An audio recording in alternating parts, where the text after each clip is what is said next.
أعوذ بالله من الشيطان الرجيم. بسم الله الرحمن الرحيم. السلام عليكم ورحمة الله وبركاته.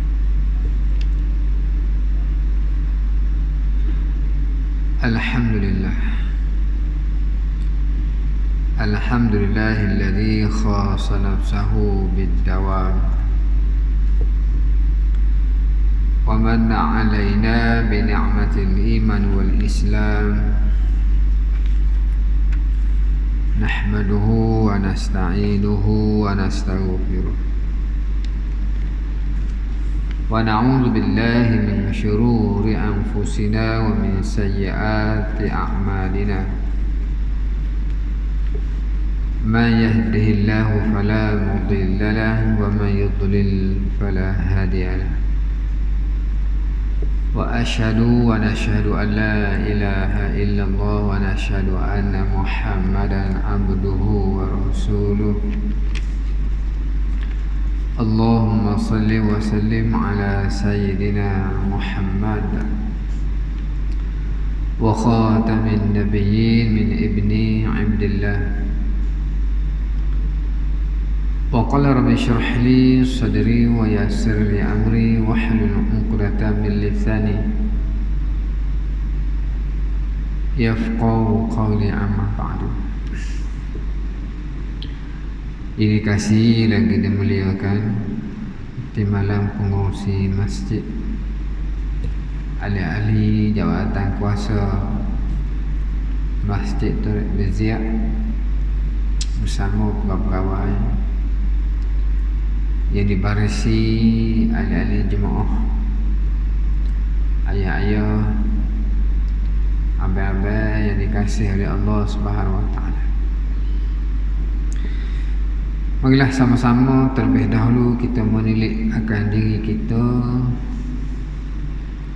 supaya diri kita tidak terperangkap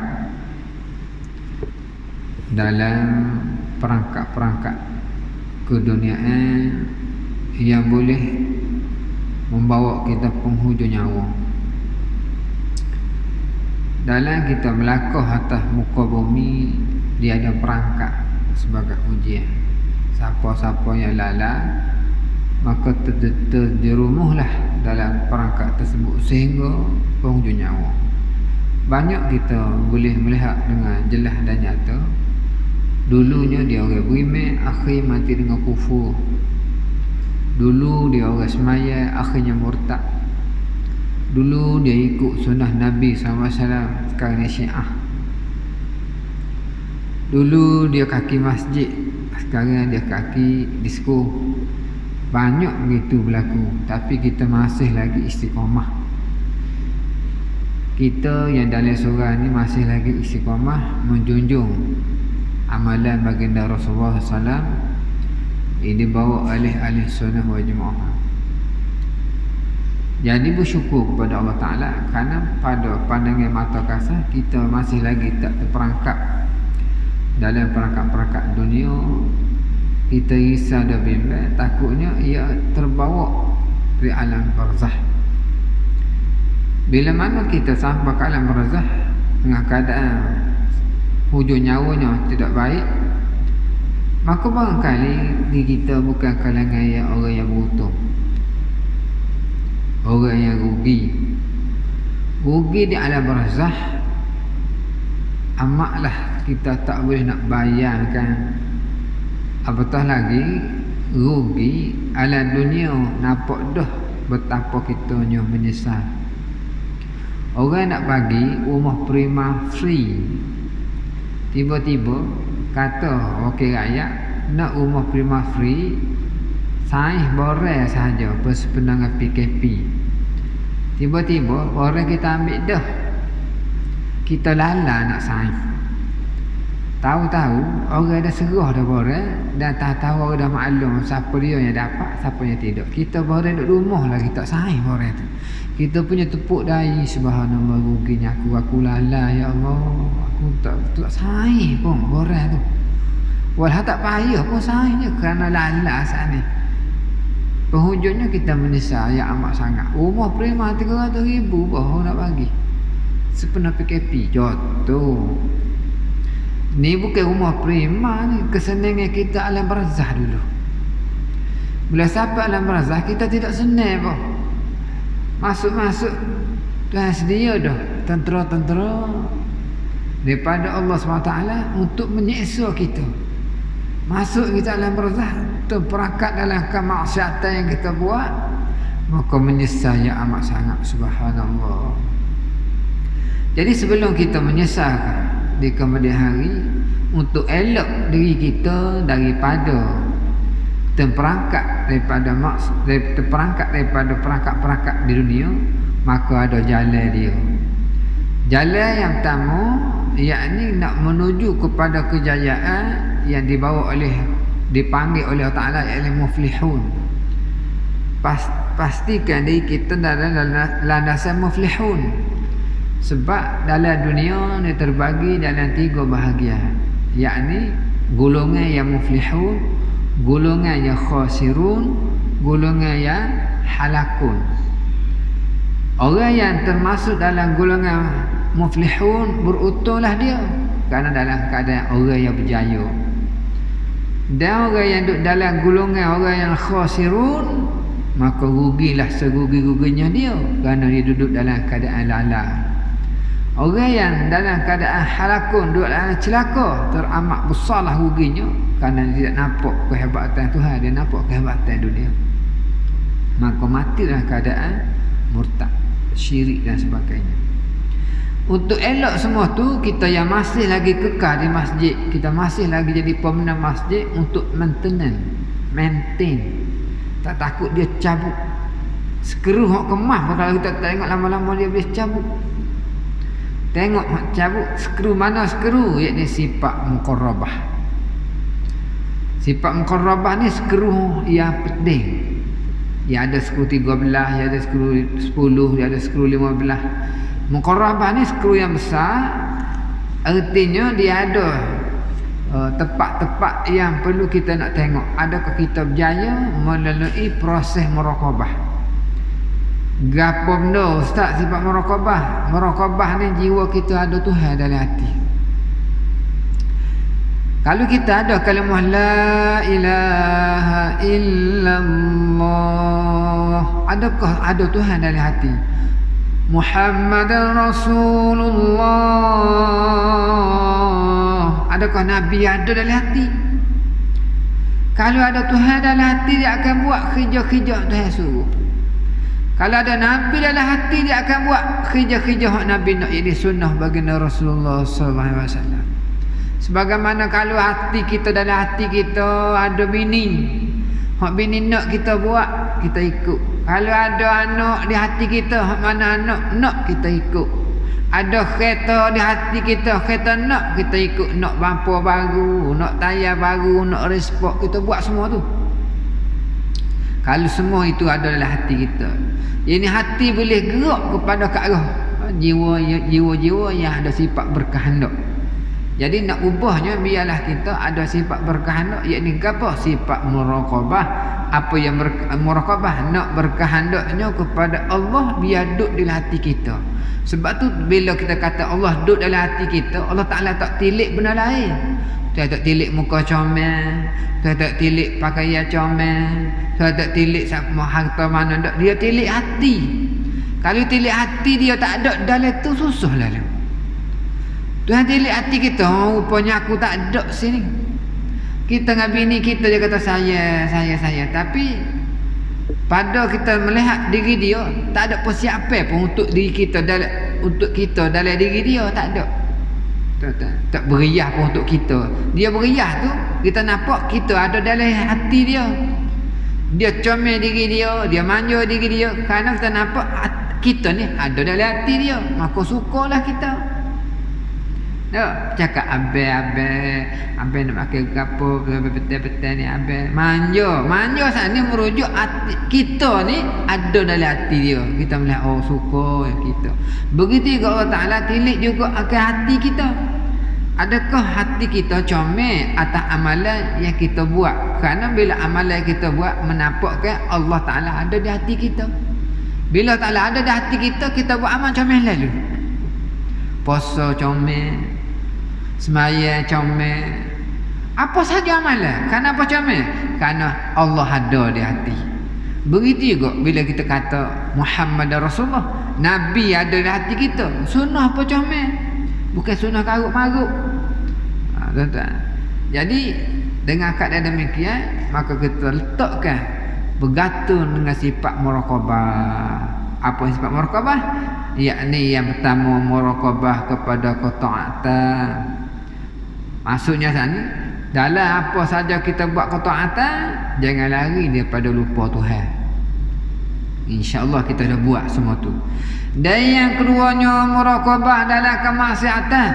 Bila nak buat maksiat saja nampak Tuhan, nak curi nampak Tuhan, nak judi nampak Tuhan, nak maki hamu orang nampak Tuhan, nak tuni nampak Tuhan, nampak Allah Azza wa Jalla dalam kemaksiatan. Allah Rabbi. Maka kita dalam keadaan ditilik orang yang beruntung.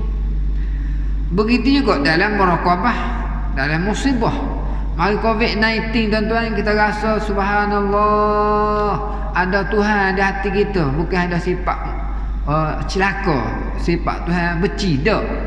Tuan-tuan perasan ke tak Ustaz nak bagi contoh, nak suruh ada Tuhan di hati kita.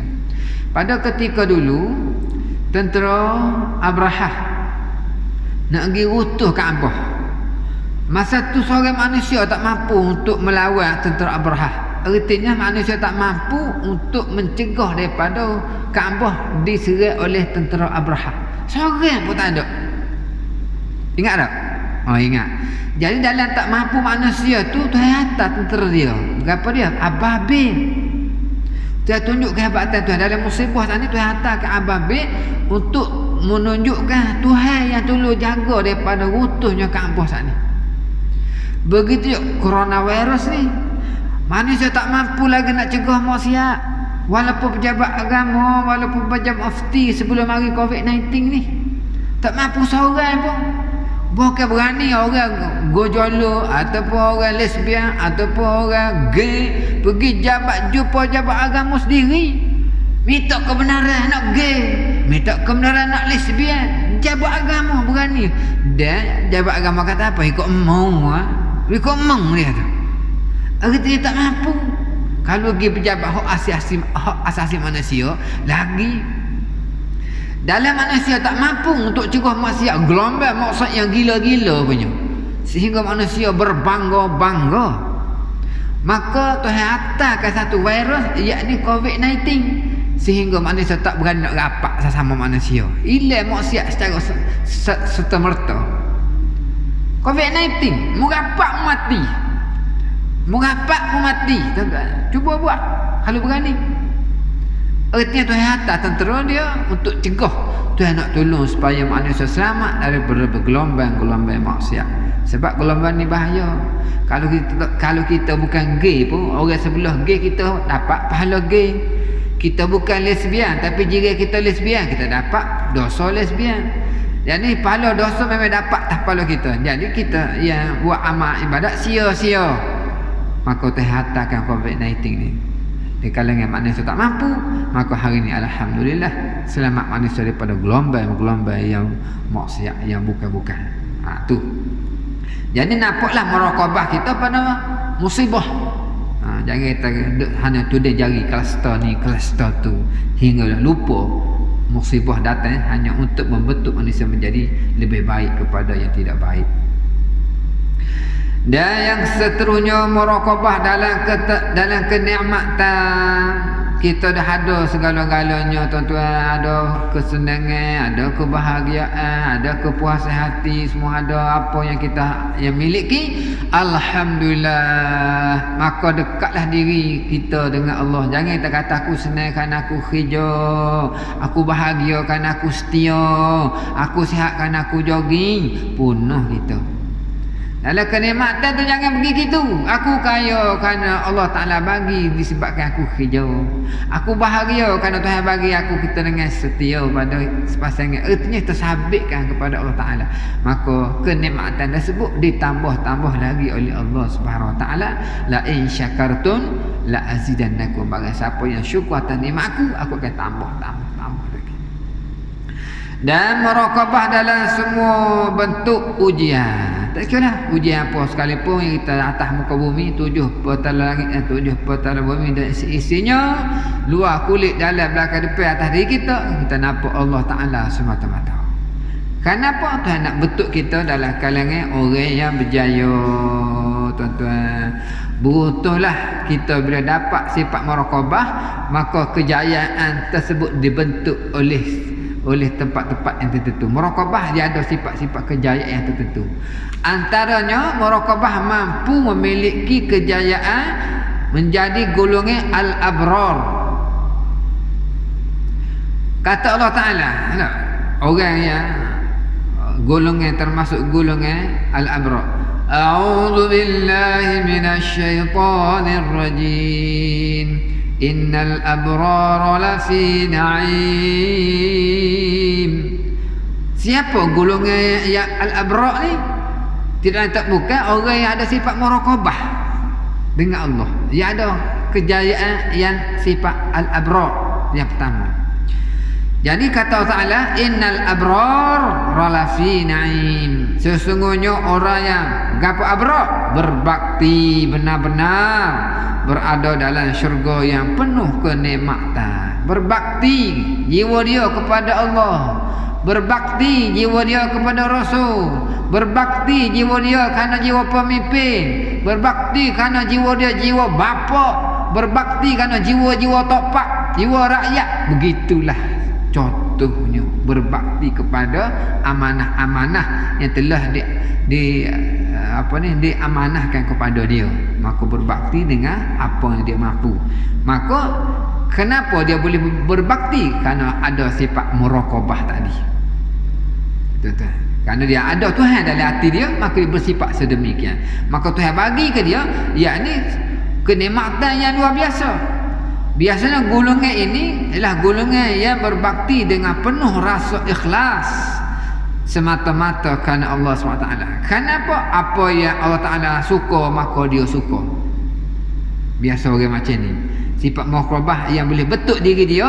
Apa yang Tuhan suka, dia suka. Apa yang Allah Ta'ala benci, dia benci. Dan apa yang Allah Ta'ala panggil kasih, dia akan kasih. Apa yang Allah redha, dia pun redha. Begitulah tanda-tanda kasihnya dia kepada Allah. Begitu juga isteri kasih kepada suami. Apa yang suami suka, dia suka. Apa yang suami marah, dia menjadi benci. Artinya dia tak suka, dia tak akan buat apa yang suami marah. Tanda-tanda inilah alamat-alamat yang boleh kita tengok apakah yang berlaku dalam keadaan hujungnya baik ataupun buruk. Bila tanda tu baik, maka baiklah penghujungnya. Bila tanda tu buruk, maka buruklah penghujungnya. Ibarat tuan, kalau atas tu ada air warna kuning, hujung sampai ke hujung kuning. Kalau atas tu air warna hitam, pas atas pas bawah hitam. Begitulah contohnya. Itu golongan yang pertama yang dibawa oleh sifat al-abrar, yakni sifat muraqabah yang boleh bentuk orang golongan al-abrar. Dan golongan yang kedua, kerana ada sifat muraqabah sana, muraqabah boleh bentuk pula sifat al-muflihun. Kata Allah Ta'ala, a'udzu billahi minasy syaithanir rajim. Ulaika 'ala hudan min rabbihim wa ulaika humul muflihun. Allah Ta'ala bagi tahu sifat muraqabah ni boleh bentuk muflihun. Yang pertama, yakni apa dia? Allah menyatakan bahawa orang yang bertakwa, bertakwa ada sifat muraqabah tadi, akan mendapat petunjuk dari Tuhannya. Tuhan bagi jalan. Kita dapat jalan GPS pun rasa selamat dah bah. Pasal map, pasal wave dalam kereta kita sesat tiba, tak ada jalan nak tunjuk. Orang tak tahu belakang. Tiba kita pakai map, Google punya map. Tengok, jumpa jalan dia tunjuk. U-turn, left, right. Selamat dah. Tuan-tuan bagi tahu 100 ke depan, sipek kanan, sipek kiri, dia tunjuk jalan. Pun rasa kita akan sapa dengan selamat. Ni Tuhan tunjuk jalan ni, bukan GPS. Kalau nak selamat lebih pada GPS, maka kita kena pasang wifi hotspot dengan Allah Ta'ala. Maka dengan sifat muraqabah, Tuhan tunjuk jalan bagi hidayah kepada kita. Siapa yang bersifat takwa ni, cara nak dapat sifat takwa melalui muraqabah, yang pertama Allah Ta'ala bagi tahu dalam Al-Quran yang selalu kita dengar, a'udzubillahi minasyaitonir rajim, qad aflahal mu'minun alladhina hum fi salatihim khashi'un والذين هم عن اللغو معرضون والذين هم للزكاة فاعلون والذين هم لفروجهم حافظون. Saya bagi tahu sifat muraqabah bentuk muflihu, kerananya yang pertama dia akan menjaga solat dia dengan khusyuk. Jadi tuan-tuan, kita semaya ni khusyuk ke tak? Kalau tak khusyuk, tanda-tandanya sifat muraqabah kurang di hati kita. Kenapa? Tak ada Tuhan dalam hati. Tuan-tuan, susah-susah nak khusyuk dalam semaya. Mudah secara mudah lah, bukan mudah, secara mudah untuk mendapat khusyuk dalam semaya. Iaitu kalau mulut baca, hati kita baca. Sebab kita tak mengaji bahasa Arab. Kalau kita belajar bahasa Arab, tahu makna, tak apa, boleh gagah lagi. Ini kita tak erti makna bahasa Arab. Kalau mulut baca Bismillahirrahmanirrahim, hati tu ikut. Alhamdulillahirrabbilalamin, hati tu ikut. Apa yang mulut kata, hati kata. Kalau mari juga pun selamat sikit daripada kita tak ikut. Dan kalau mampu lagi, yakni pada orang yang reti bahasa Arab, mulut baca, hati translate, ikutlah bahasa apa pun, bahasa Melayu, bahasa Kelantan, bahasa Jawa, bahasa Pahang, tu pula lah kalau mampu. Takkan Fatihah tak mampu nak translate, Bismillahirrahmanirrahim takkan tak mampu, Alhamdulillahirabbilalamin takkan tak mampu. Ambil Quran tafsir 7 ayat 7 tahun belajar. Kita ambil diploma 3 tahun, tuan-tuan, berjaya. Ambil surah Al-Fatihah ni sebagai diploma, khatam, ambil 3 tahun belajar Fatihah. Kalau tak pandai sangat, kerana tak umbuh je, tak nak. Kalau nak ada masalah. Ar-Rahman Ar-Rahim tak kena tahu makna, tahu, maka hati ikut je lah, translate. Tuan-tuan, artinya manusia mampu buat, bukan tak mampu. Dan menjauhi perkara yang sia-sia. Apa yang sia-sia kita jauh. Berapa bercakap kosong, tuan-tuan, tidur banyak, makan banyak, jalan banyak, sia-sia. Jangan banyak yang sia-sia. Dan menunaikan zakat, dan seterusnya menjaga kemaluan dan menjaga amanah. Ini cara-cara nak melihat mana perginya sifat muraqabah boleh bentuk atas diri kita. Yang pertama, ia membentuk al-abrar. Yang kedua, ia boleh bentuk muflihun. Ni ciri dia. Dia ada warna-warna muraqabah ni. Muraqabah boleh bentuk diri kita ikut kemampuan. Dan seterusnya muraqabah boleh bentuk pula golongan yang ketiga. Apa dia? Golongan ashabul yamin, yang diceritakan oleh Allah Ta'ala tu. Siapa ashabul yamin ni? Tuan-tuan, mereka adalah manusia yang di akhirat menerima buku amalan dari sebelah tangan kanan Allah Rabbi, yang tempat mereka adalah syurga. Tangan amalan yang kita bawa, tuan-tuan, membentuk buku yang dicatat oleh Atik dan Rokit dan Atik tu. Kita akan terima. Kalau kita terima tangan kanan, subhanallah, terima tangan kiri, wa na'udzubillah, terima kok belakang, kok belakang, ambil kok depan, subhanallah wa na'udzubillahi min zalik. Nyata-nyata ahli neraka. mungkin kekal abadan dalam neraka. Orang belah tangan kiri masuk neraka, bulan barangkali akan keluar balik masuk ke syurga bila dia mandi dan telaga baginda Rasulullah sallallahu alaihi wasallam. Ni golongan yang boleh menerima kitab dalam tangan kanan, ashabul yamin. Sebab apa? Ada muraqabah di hati dia dengan 5 sifat tadi. Muraqabah yang kita detail tadi, qata'atan, kemaksatan, musibah, kenikmatan, ujian. Ada Tuhan belaka dalam kehidupan dia.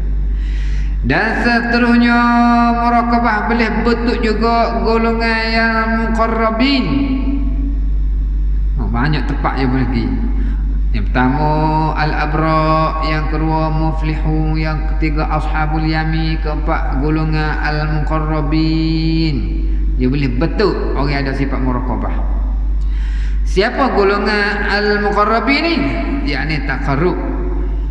Mereka adalah golongan yang manusia yang hanya hatinya dan perasaannya hanya kepada Allah Ta'ala semata-mata, hingga timbullah perasaan nak syahid saja. Nyawa dia kerana Allah, nyawa dia untuk Allah, sehingga ingin mati kerana perintah Tuhan. Maka Tuhan bagi kemuliaan pada orang mati syahid luar biasa, tuan-tuan. Allah Rabbi, amat-amat luar biasa. Kata Allah Ta'ala, yang golongan yang mati syahid ni manfaat yang akan dapat apa dia? A'udzu billahi minasyaitonir rajim. Wa la tahsabanna alladhina qutilu fi sabilillahi amwata bal ahya'un 'inda rabbihim yurzaqun. Allah Rabbi, nikmatnya orang yang mati di keadaan syahid. Wala tahsabanna allazi, janganlah kamu bersangka-sangka, kamu duk agak-agak, kamu duk gamok-gamok, kamu duk syok-syok. Qutilu fi sabilillah, orang yang mati di jalan Allah tu, orang yang terbunuh di jalan Allah tu, gapo jalan Allah, mati syahid sajalah. Amwata, yang kata dia mati, bal ahya, bahkan kata Ta'ala, bahkan dia hidup inda rabbihim, di sisi Tuhan mereka, yurzaku, maka Tuhan bagi rezeki. Rezeki apa lagi orang yang mati? Tengok cek, ramai manusia boleh tengok dengan biji mata sendiri, manusia yang mati beratus-ratus tahun, kulit yang tidak, isi yang tidak acuh. Sodok-sodok nak pindah kubur, berdarah lagi, darah lagi, tak acuh. Itu janji Tuhan, tak acuh. Apa yang berlaku tuan-tuan di Bosnia mungkin belasan tahun yang lepas, banyak daging-daging manusia yang mati syahid bertempek-tempek di dinding-dinding sebab kena bom. Agak-agaklah daging tu kalau masa satu hari, apa berlakunya tempek dinding tu? Merah ke hitam? Hitam. Tuan-tuan, nak tahu iris daging kita sikit, tempek dinding lepas, tengok esok merah lagi ke tak? Tak. Hitam, dengan semut, ngulak, dengan busuk. Tapi geng-geng yang mati syahid ni tuan-tuan, merah lagi, walaupun berseminggu 2 minggu, daging tepek dinding, merah, tak bau, tak busuk. Bukan setakat hak tepek dinding, hak tubuh dia ni subhanallah, dek dalam tanah masih lagi berdarah-darah. Pasal apa darah? Tuhan bagi rezeki. Kita tak muka bumi nak boleh darah setitik, kena makan, kena minum, baru ada darah setitik. Artinya Tuhan bagi darah orang yang mati dalam kubur bukan makan macam kita. Dia tak perlu minum, dia tak perlu makan, tapi darah mengalir molek dari tubuh dia. Kenapa? Tuhan yang bagi rezeki. Tak mestinya makan melalui mulut. Tengok pokok kayu kaya makan, bukan melalui mulut, dengan kakak. Tuan-tuan, tengok benda-benda makhluk yang lain, kita nampak kita yang makan dengan mulut, tak, cara makan lain. Kalau makhluk yang lain, Allah Rabbi, tuan-tuan, Tuhan tu Maha Kaya. Jadi beruntunlah orang yang sifat muraqabah, yang dapat melahirkan hatinya, yakni muqarrabin, yakni siapa kau dia nak mati syahid. Begitulah mulianya tuan-tuan. Allah Ta'ala akad pada orang-orang yang ada sifat muraqabah. Jadi nak ada sifat muraqabah tu pula, bagaimana cara tuan-tuan? Situ pula dia punya anak kucinya. Bukan yang mari kita duduk dengar rumah kita duduk selo tidur tengok TV, mari sifat muraqabah. Bukan gitu tuan-tuan. Sifat muraqabah nak dapat bukan boleh mudah-mudah. Dia payah, dia susah, dia kena berkorban. Tuan-tuan, berkorban baru ada sifat muraqabah ni. Dan Tuhan bagi nak korban tu tuan-tuan bukan perkara yang mudah. Tuhan bagi kemantangan otak kita dulu. Kemantangan otak, kecerdasan otak sampai tahap dia matang, baru Tuhan bagi, baru wajib pada dia untuk korban. Contoh, anak kita mau 5 tahun tak wajib semaya, dia tak wajib korban. Ertinya tak pandai nak korban dia, tak dapat nak nilai. Apa aku kena semaya? Hanya dia ikut-ikut aja, belajar-belajar saja. Bila kematangan dapat, yakni umur 15 tahun pada laki-laki. Laki-laki 15 tahun, otak baru mari, baru layak untuk mikir, korban patut aku korban, bab begini, begitu begini. Tuhan bagi tanpa persediaan yang cukup. Dan kalau gila, Tuhan tak bagi pun dia korban. Lantak ngekerja gila dia, tak ada masalah. Artinya nak korban perlu peralatan yang mantap. Sebab benda tu bukan yang mudah, payah. Tuan-tuan, nak kita nak korban, nak ambil air semaya pun susah tuan-tuan. Nak semaya nak ambil bila susah. Bila nak semaya sunat tahajud, nak semaya sunat taubat, nak semaya sunat hajat. Payah benda tu nak ambil semaya, baik tidur. Tuan-tuan, bukan senang. Walah sama buat semaya isyak. Sanggup semaya isyak rakaat, taubat rakaat tak buat.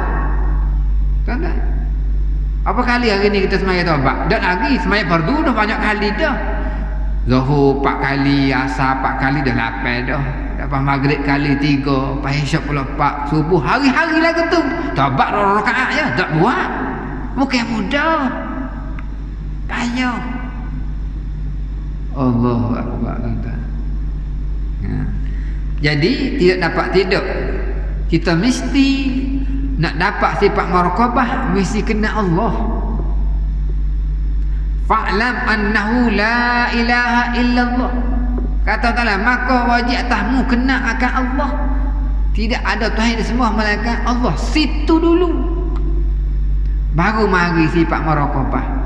Selagi kita tidak kena Allah, mana mungkin datangnya Allah di hati kita tuan-tuan? Tak ada. Kena Allah bukan sekadar kita sebut Allah dah tuan-tuan. Kena Allah ni sekurang-kurangnya kita akan dapat membezakan antara Tuhan dengan hamba. Siapa Tuhan, siapa hamba. Jadi dalam kita kata Allah Tuhan, tapi kita tak ikut pun, artinya kita bukan hamba. Hamba sini ikut segala Tuhan suruh. Tak banyak soal, tak banyak cakap sami'na wa ata'na. Itulah hamba. Tapi kita dah termasuk ustaz tuan-tuan. Nak makan sama. Tuhan kata A, kita kata B. Buat juga tapi tak sama Tuhan nak. Contoh Tuhan kata nak sebelum kamu semaya kena ada sifat ta'zim dalam semaya. Apa sifat ta'zim? Membesar-besar Allah Ta'ala. Nah kita sekadar semaya saja. Allah tak ada sifat nak besar Tuhan. Sebagaimana kita besar duit, besar kenderaan. Contoh kita besar kenderaan, dalam kita semaya kita lupa buka tutup pintu kereta kita. Enggak suruh ada sekali pintu tu buka, suruh ada dalam. Kita semaya tuan-tuan tak rasa seronok dah semaya. Kita rasa kereta lebih penting. Nampak besarnya kereta, maka dalam semaya pun kereta. Ataupun anak kita adalah kereta, kita kocilok, kita semaya Allah, nampak besar anak contoh gitu. Kalau benda tu mari besar pada kita Allah, begitu suasana besarnya sehingga daripada apa-apa kerja yang kita buat kita boleh tinggal. Allah Rabbi tengah musyarak, Allah Akbar, Okey tuan-tuan, kita tangguh sekejap musyarat kita, sambung ke setengah jam selepas ni. Tu mau besar kata dah. Musyarat siapa nak habis tu? Siapa nak habis waktu? Setengah-setengah tuan-tuan. Masa sendiri keluar setelah istiqamah. Hang tak semaya relax dalam musyarat. Ni pernah Ustaz lalui, muka Ustaz pun pernah jabatan kajian juga. Kita nak suruh-suruh dia mau besar belakang dah. Ustaz kat tangan. Tuan, saya nak pergi tandas. Nak pergi semaya minta kita tandas. Tuan-tuan. Bila ada satu hari Ustaz kata, tuan, tangguh Ustaz, Ustaz nak semaya. Ustaz, ingat kamu sore semaya? Tengok. Live dalam masyarakat tu. Tak boleh menyakit begitu ke? Ustaz, ingat kami tak semaya? Kamu sore semaya Ustaz? Tunggu Ustaz, kita akan semaya. Daknya pun masyarakat sampai kesudah. Ni nyakit ni, nyakit meeting. Jangan main. Jadi nampak besar masyarakat tu. Dia nampak besar Allah SWT. Itu penting. Bukan senang tuan-tuan. Dia nampak benda tu bahaya. Sebab tu orang panggil ada sifat muqarrabah tadi tu. Sukar, perlu pada pengorbanan yang begitu begitu kuat lah. Baik, ada 5 minit lagi insyaAllah. Jadi dalam nak kenal Allah Ta'ala saat ni, baru nak masuk pelajaran kita yang kita belajar lepas untuk membezakan ada dengan Tuhan ataupun hamba. Maka nak dapat membezakan Tuhan, maka sifat 20 bawa ini satu perkara yang hebat, mukhalafatul hawadith. Nak bezakan siapa Tuhan, siapa manusia. Yakni dalam sifat mukhalafatuhu lil hawadith. Kalau kita tak dapat kepahaman yang mantap kat situ, maka kita akan jadi cacah merbah. Antara contoh cacah merbah, bila mana kita sebut dalam Al-Quran, kita buat satu contoh lah. Mungkin hari lain kita belajar khusus sifat mukhalafatul hawadith. Cuma Ustaz nak bawa penampilan sebagaimana tak terasanya hamba dengan Tuhan, di mana sepatutnya kita boleh beza antara hamba dengan Tuhan. Apa nak membezakan? Mukhalafatul hawadith yang mengajarkan kita. Gitu. Yang pertama, manusia dalam ada sifat suka untuk bermaksiat. Kita pun ada tuan-tuan. Cuma dihalang, dikekang oleh iman yang ada di hati kita. Kita pun nak kucai juga, kita rasa nak minum arak, suka nak enjoy, suka nak macam-macam. Ada sifat tu. Sehingga suka tersebut ada orang tidak dapat nak halal, buat juga dia. Dia jadi nak zina, dia berzina, dia minum arak, dia orang Islam. Kerana iman dia telah nak kekang, maka terbuat dia. Berpuluh-puluh tahun lamanya, bukan 2-3 hari. Sehingga 60 tahun pecah baru sedar tuan-tuan. Bila sedar? Bila seteruk. 60 tahun tu tak seruk, tak sedar lagi. Seruk baru dah sedar. Nak angkat tangan sebelah tak boleh. Dulu bila tangan boleh bergerak, kaki boleh gerak, subhanallah, tegur marah. Awak siapa? Saya siapa? Bila tangan tak boleh nak bergerak, mulut dah herak, Allah Rabbi. Tak ada kekuatan dah nak tunjuk kuat, tak ada kekuatan. Maka mari Tuhan tunjuk dengan hikmah. Stroke tadi rupanya Tuhan panggil dia supaya dekat dengan Tuhan. Rupanya dia insaf.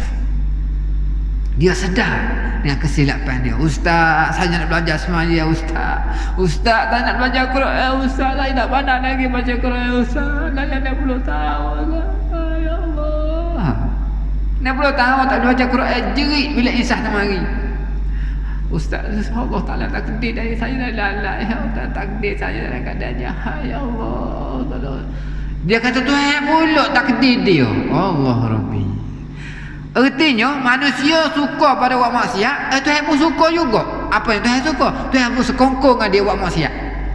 Segala dosa dia buat maksiat dia lepak Tuhan. Kenapa? Tuhan takdir ke dia. Ini yang tak boleh nak beza hamba dengan Tuhan ni. Kerana perangai serupa. Perangai serupa. Tuhan pun nak jahat, dia pun nak jahat. Allah Rabbi tuan-tuan. Jahatnya hati kita. Sepatut kita tak boleh kata gitu. Kita kena bezakan kita dengan Tuhan.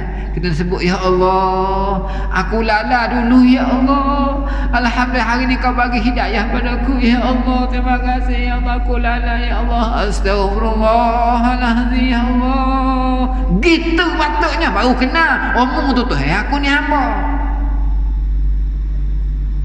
Allah. Tersebuti baru nak bezakan bahawa kita ni nak kenal Tuhan, kenal hamba. Baik sekadar saja, itu saja dahulu. Kita akan sambung pula pada hari-hari yang lain jika dipanggil kamu apa yang baik daripada Allah Taala, yang tersasar, yang tak boleh, yang kasar bahasa, maka minta maaf, kita sepak buat. Mudah-mudahan kita akan jadi lebih baik perkara yang dah baik. Wabillahi taufiq hidayah. Assalamualaikum warahmatullahi wabarakatuh. A'udzubillahi minasyaitonir rajim. Bismillahirrahmanirrahim. Wassalatu wassalamu ala rasulillah sallallahu alaihi wasallam. Allahumma zidna 'ilman warzuqna fahma rabbana atina fid dunya hasanah wa fil akhirati hasanah wa qina adzabannar. Wa sallallahu ala sayyidina Muhammad wa ala alihi wa sahbihi wa baraka wa sallam. Walhamdulillahirabbil alamin.